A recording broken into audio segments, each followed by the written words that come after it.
জুলাই অভ্যুত্থানের পর বাংলাদেশের রাজনীতিতে ক্রমশ গুরুত্বপূর্ণ হয়ে উঠছেন বিএনপি স্থায়ী কমিটির সদস্য সালাউদ্দিন আহমেদ। এবং আমি যেটা দেখি যে বিএনপি রাজনীতিতে সম্ভবত এখন তিনি সবচেয়ে গুরুত্বপূর্ণ ব্যক্তিদের একজন এবং দলটির নীতি নির্ধারণে সিদ্ধান্ত গ্রহণে তার ভূমিকা অন্যতম মুখ্য।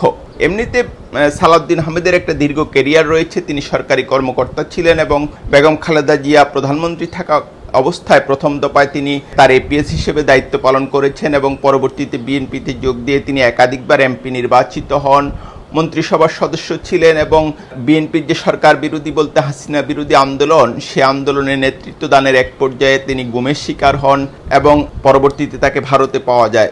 গুমের অভিজ্ঞতা ভয়ঙ্কর এবং পৃথিবীর আমার ধারণা সবচেয়ে নৃশংস অভিজ্ঞতা সেটা।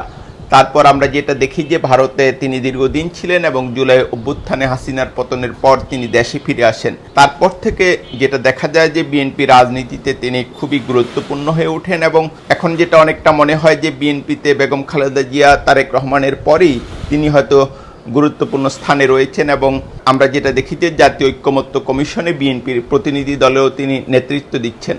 এমনিতে সালাউদ্দিন আহমেদ খুবই সুন্দর বলেন এবং যুক্তিগ্রাহ্য কথা বলেন এবং তার কথা আসলে মন্ত্রমুগ্ধ হয়ে শুনতে হয়।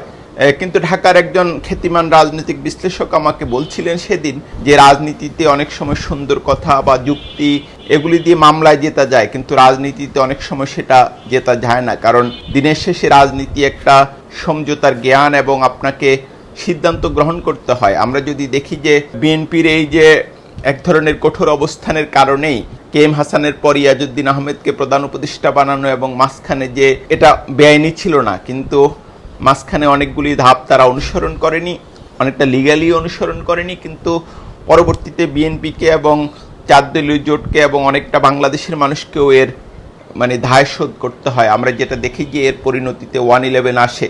এখন অনেক পর্যবেক্ষকই বলছেন যে জুলাই সনদ ঘিরে বাংলাদেশের রাজনীতিতে যে একটা অচল অবস্থা তৈরি হয়েছে, এটার একটা বড় সমাধান সালাউদ্দিন আহমেদের হাতে। তিনি আমাকে বেশ কিছু সূত্র বলেছে যে বিএনপি স্থায়ী কমিটির সদস্যদের কেউ কেউ এই জুলাই সনদের ব্যাপারে সমঝোতা চান এবং তারা মনে করেন যে নির্বাচন হলে বিএনপি 200 আসনের মতো আসনে জয়ী হবে। সেক্ষেত্রে এসব জুলাই সনদ নিয়ে রাজনীতিতে জটিলতা তৈরি করা বিএনপির জন্য ভুল সিদ্ধান্ত হবে বলেই তারা মনে করেন। কিন্তু বিএনপিতে এখন সালাউদ্দিন আহমেদের অত্যন্ত প্রভাব এবং যেটা আমি বললাম যে বিএনপিতে সম্ভবত তিনি তৃতীয় গুরুত্বপূর্ণ ব্যক্তি এবং তিনি হয়তো শেষ পর্যন্ত এ ব্যাপারে একটা বড় সিদ্ধান্ত বা বড় ভূমিকা রাখতে পারেন এবং কেউ কেউ বলছেন যে জুলাই সনদের ছাবিটাও আসলে তার হাতে।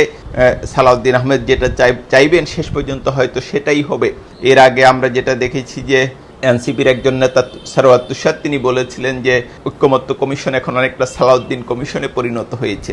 সেটা হয়তো ওইভাবে বলা ঠিক হয়নি, কিন্তু এটা এখন রাজনীতির যে ঘটনা প্রবাহ, এতে বোঝা যায় যে জুলাই সনদের ব্যাপারে বাংলাদেশের রাজনীতিতে সমঝোতা হবে কিনা এটা তারেক রহমানের উপর যেমন নির্ভর করছে, তারপর সালাউদ্দিন আহমেদের ভূমিকাই সম্ভবত এক্ষেত্রে সবচেয়ে গুরুত্বপূর্ণ এবং প্রভাব যদি বিবেচনা করা হয় তাহলে তার ভূমিকাটাই সবচেয়ে গুরুত্বপূর্ণ।